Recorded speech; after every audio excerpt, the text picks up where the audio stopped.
Welcome back. In general, ChatGPT does not offer the ability to draw diagrams as of the recording of this video.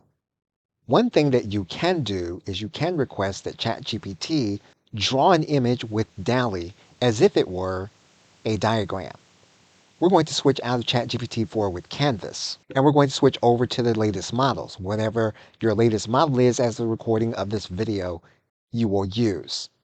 Now you can use a structured prompt in this case. Now this is not a full-blown tutorial on how to do prompt engineering. However, we are going to slightly structure our prompt. So we're going to ask ChatGPT to be an expert creator of diagrams and infographics. We're going to state why we need the image, and we're going to state what we want to see in the image. Now, ordinarily, as part of the structured prompt, we really should be giving ChatGPT an example of a photo or a diagram that we want to see. However, we are going to end the structure of our prompt here at this point, and we're going to click enter. And we're going to allow ChatGPT to create our image to serve as a diagram. Once you have the image, what you can do is you can click inside of the image.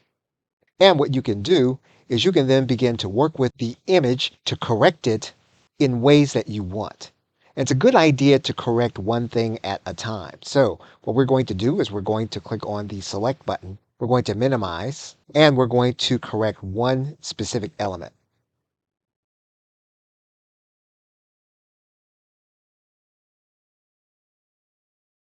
And we're going to make this one specific element. Now, in some cases, we may make a correction, and DALL-E may not know exactly how to make the correction. However, we can try to work with this image as we do have enough here to work with. We're now going to click enter, and we're going to allow ChatGPT to make the correction to this image. You'll notice here that ChatGPT is fairly close, so we're going to edit again, and we're going to see if we can get closer with the actual language.